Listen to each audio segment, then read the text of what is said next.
Hi guys, welcome back to the channel. So the schools that are refusing to comply with Trump's executive order are now beginning to see the repercussions.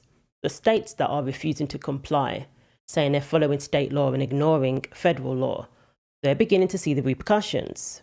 We recently heard that Maine, for example, has 10 days to comply with the executive order, to come up with something that shows that they're going to do right by women, do right by girls. So we shall see how that turns out. But the latest news to come in is that the University of Pennsylvania has had $175 million halted in funding. It was announced that $175 million in federal funding to the university has been paused over the university's inclusion of transgender athletes in women's sports.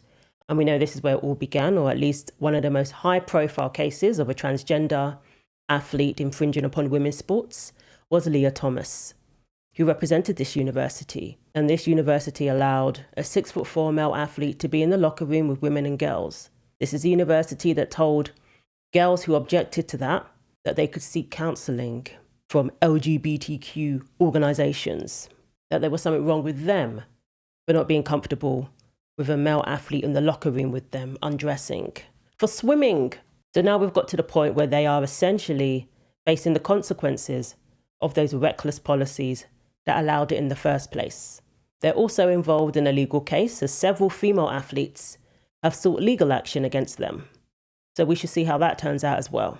Riley Gaines said, "The Trump administration has yet again taken swift action to uphold common sense and preserve women's opportunities by pausing $175 million in federal funding to the University of Pennsylvania." Spoke with the university, and a spokesperson for UPenn says they are aware of these reports about suspensions. However, as of right now, they have not gotten an official notification about it or really any details about this plan. So for background, this comes about a month after the president signed an executive order. That order prohibited transgender women and girls from competing in female sports. That order also states that it is the country's policy to rescind all money from educational programs that deprive women and girls of fair athletic opportunities. Penn, you'll recall, made headlines about 3 years ago when a transgender student athlete, Leah Thomas, competed on the women's swim team. Thomas went on to become the first transgender woman to win an NCAA swimming championship. We spoke with a council member who notes that Penn is one of the wealthiest schools in the country with an endowment of more than $22 billion, but she says that a pause in federal funding could have serious implications.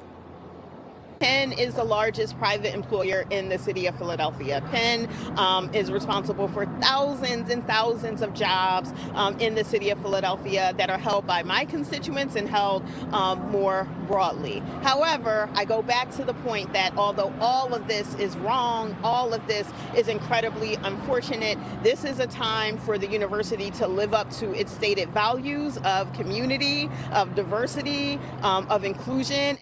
And yesterday, Riley Gaines also said, 3 years ago to the day, I raced and tied with a man at the Division I NCAA Championships in the 200 freestyle. Today, the Trump administration paused $175 million in federal funding to the University of Pennsylvania for this reason. Serendipitous. And if the school's values is forcing girls to change in a locker room with a male athlete, for swimming, which literally means they have to get undressed completely. If the school's values are forcing girls into that situation and telling them that they're not allowed to feel uncomfortable about it, that they're bigots if they feel uncomfortable about it, if that's their values, then I absolutely welcome this decision to halt their federal funding. They deserve it. I think the Trump administration gave the University of Pennsylvania a dose of reality. There are consequences for violating the law, and when you violate Title IX, you're going to lose money. No school is above the law, and for everything that they've put these girls through, this is what they deserve. What do you think they deserve? I mean, I think they deserve a lot worse. The endowment of the University of Pennsylvania is over $22 billion, so $175 million is only going to be a small little hit. And honestly, ideally, I would like to see them have to lose full departments. I mean, we have people trying to teach gender studies and other useless majors, and none of those departments are going to be cut with only losing $175 million. Yeah, they get $582 million total in federal funding. So this is a piece of that. But I mean, it's a lot farther than we saw them going in the last administration, that's for sure. Here's what Penn said about it. Penn has always followed NCAA and Ivy League policies regarding student participation on athletic teams. We have been in the past and remain today in full compliance with the regulations that apply not only to Penn, but NCAA and Ivy League peer institutions. What do you say to that? I mean, it was true. They were following the rules back then. But I think what we saw is that no one wanted to stand up and do the right thing. The University of Pennsylvania, yes, while the NCAA policy did allow Leah Thomas to compete, they could have done something to protect their female athletes. And what they did instead was they came in, brought us, and told us we needed psychological services. They told us we needed to see counselors. They called us racist. They called us bigoted.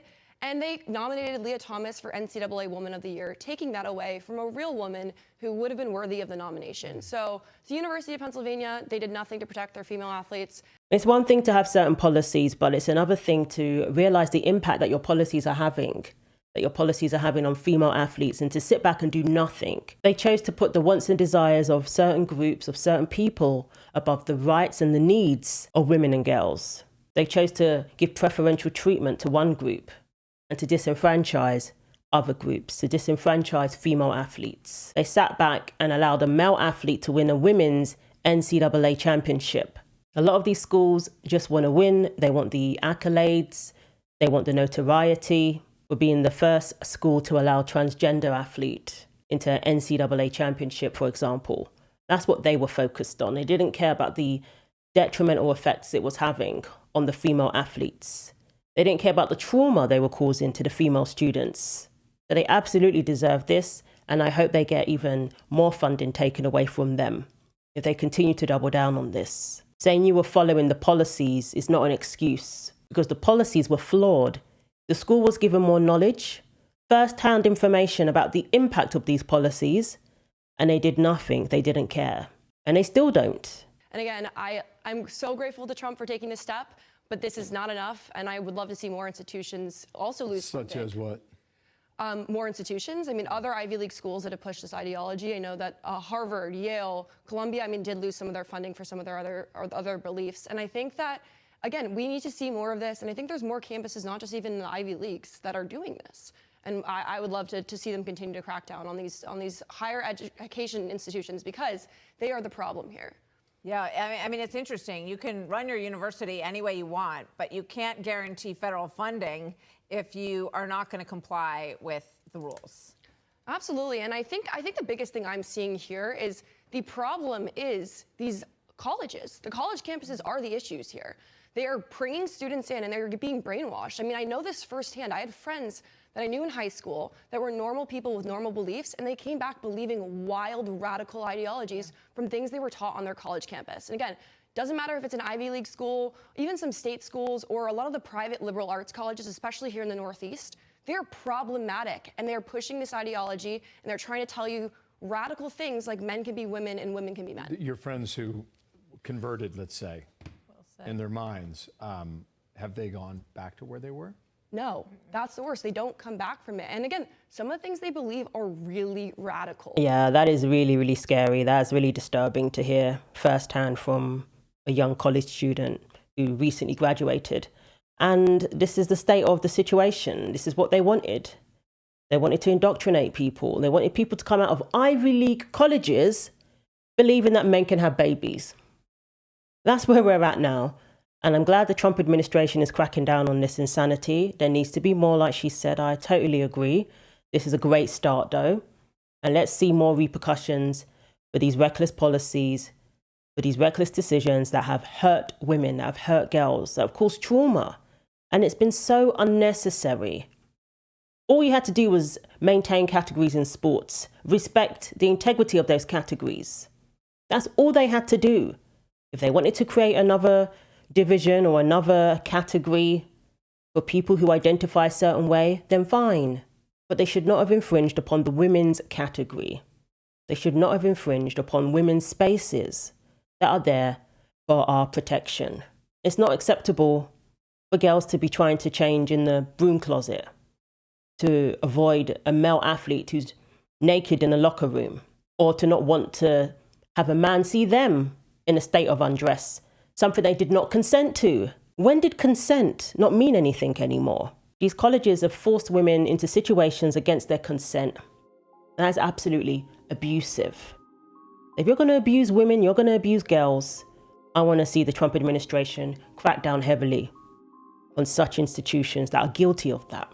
So this is great news, a step in the right direction, and we need to see more, because unfortunately, a lot of colleges, a lot of schools are still intending on ignoring the executive order. They're still intending on subjecting women and girls to this ridiculous ideology that forces women to accept men as women, that tells women that they have to let their guard down if a man identifies as a woman.